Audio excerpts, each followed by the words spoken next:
Yo, what's up nga guys, no? Concern lang tayo dito sa idol natin si Sinyo.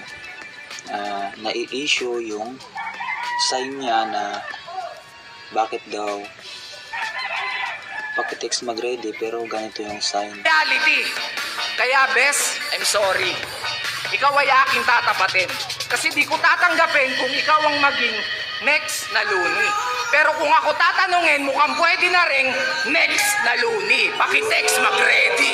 Karamihan ng mga rapper at mga flip-top, diba?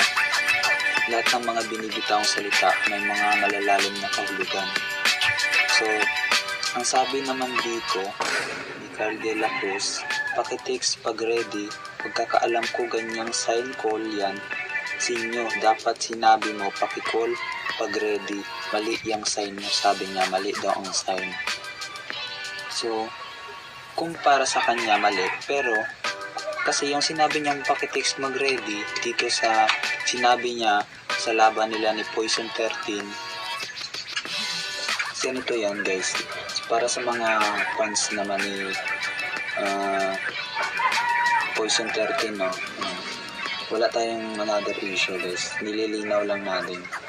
So, kaya sinabi ni Sinyo yun na pakitext mag-ready, tunay lang na hindi siya basta-basta magbibitaw ng salita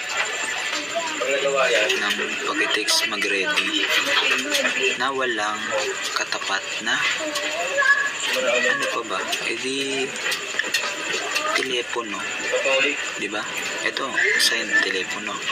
Eh kung ganito, ka muna. Pag hindi mo na intindihan, end ka na muna. Ano na ang ibang mga tao ang mag-intindi at humusga kung anong sign or ano ang kahulugan ng mga binibitawan na salita ng mga idol natin. Pero wala namang issue yun sa lahat ng mga idols natin guys. Si Poison 13, idolo ko rin yan. Pati si Luni, idolo ko rin yan. Pero mas idolo ko rin naman si Sinyo. Mga idols yan, nanonood naman tayo ng mga hip-hop. Kasi isa tayo sa mga fan ng mga hip-hop na napapanood natin. Kada may mapanood tayo sa Facebook. Kaya yun lang guys.